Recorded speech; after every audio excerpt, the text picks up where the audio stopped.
Mister Rajendra Sharma पिछले 5 सालों से अपने बड़े से मकान में अपनी बेटी के साथ हंसी खुशी रह रहे थे। उनकी उम्र अब 60 को पार कर चुकी थी और बेटी प्रिया अब 28 की होने को थी। उम्र को ध्यान में रखते हुए बेटी ने उनका सारा कामकाज अपने कंधों पर ले लिया था। प्रिया अपने हर काम में बहुत अच्छी थी। जितने अच्छे से वो अपने पापा, घर और उनके कारोबार का ध्यान रखती थी, कोई और शायद ही रख पाता। अगर राजेंद्र जी को कोई बेटा होता तो वह भी नहीं।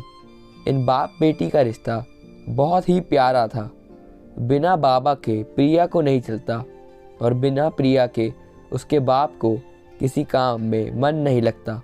कभी कभी ऐसा लगता जैसे राजेंद्र जी प्रिया के बाप नहीं, उसके बेटे हैं। प्रिया की हरकतें ही कुछ ऐसी थी। बाबा को सुबह जल्दी उठकर ज़बरदस्ती वॉकिंग के लिए भेजना हो या छोटे बच्चों को जैसे दवाइयाँ पिलाते हैं वैसे ही पापा की दवाइयाँ उन्हें खिलानी हो, प्रिया का बर्ताव अपने बाबा के साथ बिल्कुल वैसा ही था जैसे किसी माँ का अपने बच्चे के साथ होता है। प्रिया के बाबा भी कुछ कम नहीं थे। जब जब प्रिया उन्हें दवाई खाने के लिए देती तो आधी दवाई खाते और आधी छुपा लेते, लेकिन प्रिया की नज़रों से बच नहीं पाते। फिर वह उनके सामने खड़ी होकर सारी दवाई उन्हें ज़बरदस्ती खिलाती।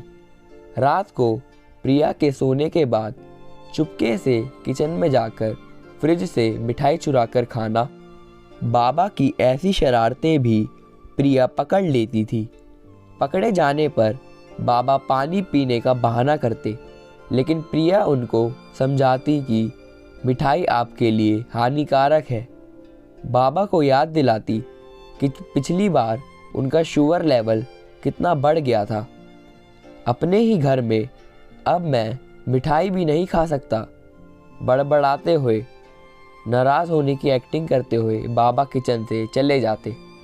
उन्हें मनाने के लिए एक मिठाई का टुकड़ा पापा के पास लेकर जाती और फिर वह दोनों उसे आधा आधा बांट कर खाते। दोनों के चेहरे पर बड़ी स्माइल आ जाती। बस ऐसे ही दोनों की ज़िंदगी हंसी खुशी कट रही थी। उनका घर बहुत बड़ा था, उसमें कई कमरे थे, इसलिए उन्होंने सोचा कि किराएदार रख लिया जाए। पैसों के लिए नहीं, लेकिन प्रिया के ऑफिस जाने के बाद अकेले रह रहे राजेंद्र जी को थोड़ा सा ही सही किसी के साथ मिल जाए। जल्द ही एक किराएदार फाइनल हो गया। उनका नाम अमर सिंह था।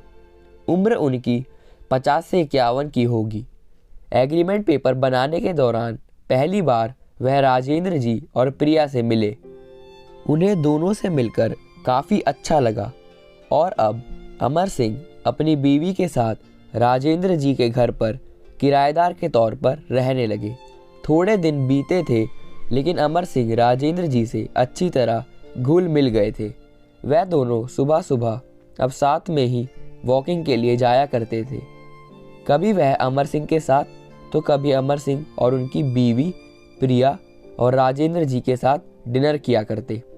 एक सुबह जॉगिंग के दौरान अमर सिंह ने कहा कि आप और प्रिया अकेले ही रहते हैं, आपको तो काफ़ी कुछ मैनेज करना पड़ता होगा। आप कैसे सब इतने अच्छे से संभाल लेते हैं? अजी मैनेज क्या करना है, मेरी होशियार बेटी के लिए यह कुछ भी नहीं है।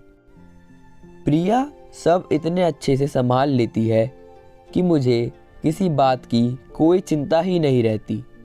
राजेंद्र जी ने मुस्कुराते हुए कहा, हाँ वह तो ठीक है, लेकिन जब प्रिया ससुराल चली जाएगी तब आपके लिए यह सब मैनेज करना बड़ा मुश्किल हो जाएगा। आपका कोई बेटा भी तो नहीं है और आप अकेले ही इतने बड़े घर में रहते हैं। अमर सिंह ने अपना विचार बताते हुए कहा। राजेंद्र जी के चेहरे के हाव भाव बदल गए। वह अमर सिंह से कहना चाहते थे, लेकिन नहीं कहा और बात बदलने के लिए उनसे पूछा, खैर वो सब जाने दीजिए, आपके कितने बच्चे हैं? अमर सिंह ने छाती चौड़ी करते हुए कहा, मेरे 2 बच्चे हैं, दोनों ही लड़के हैं और दोनों ही अमेरिका रहते हैं। राजेंद्र जी को लगा जैसे अमर सिंह उन्हें ताना मार रहे हो, लेकिन फिर भी उन्होंने कुछ नहीं कहा और वो जॉगिंग करके अपने घर लौट आए। कुछ दिन बीते। राजेंद्र जी ने अमर सिंह को अपने साथ खाने के लिए बुलाया, क्योंकि अमर सिंह की पत्नी किसी काम से बाहर गई थी और वे अकेले थे। अमर सिंह, राजेंद्र सिंह और प्रिया डाइनिंग टेबल पर बैठकर खाना खा रहे थे। पहला निवाला खाते हैं अमर सिंह ने खाने की तारीफ करते हुए कहा, प्रिया बेटा, तुमने आज खाना बहुत अच्छा बनाया है। राजेंद्र जी ने गर्व महसूस करते हुए कहा, हाँ मेरी बेटी बहुत अच्छा खाना बनाती है। अमर सिंह जी बोल पड़े, यह तो बड़ी अच्छी बात है, उसके ससुराल वाले बड़े खुश रहेंगे। प्रिया उनसे कुछ कहना चाहती थी, लेकिन राजेंद्र जी ने उसे रोक दिया और बात बदलने के लिए प्रिया से पूछा, कारोबार कैसा चल रहा है? कोई दिक्कत तो नहीं हो रही? प्रिया ने कारोबार की सारी जानकारी और स्थिति अपने पापा को बताई, जिसे अमर सिंह भी सुन रहे थे और वह प्रभावित होकर बोले, वाह प्रिया बेटा, मानना पड़ेगा, जिस तरह से तुम सारा कारोबार संभाल रही हो, तुम राजेंद्र जी की बेटी नहीं, बेटा हो बेटा। अब राजेंद्र जी से ना रहा गया। उन्होंने कहा, पता नहीं क्यों आप सभी लोग बेटी को बेटे के साथ कंपेयर क्यों करते हो? ऐसा एक भी काम या एक भी फील्ड बताइए जिसमें बेटियों ने अपना नाम ना बनाया हो। अरे आसमान में प्लेन उड़ाने से लेकर देश के सर्वोच्च पद पर बैठकर देश चलाने तक बेटियों ने हमेशा अपने आप को साबित किया है, लेकिन आप जैसे लोग अभी भी उनकी तुलना बेटों से ही करते रहोगे।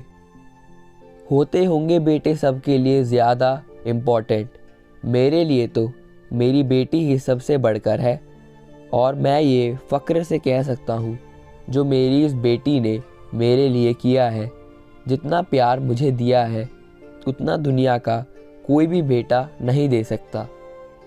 चलिए मैं आपसे ही पूछता हूँ, आपके 2 बेटे हैं ना?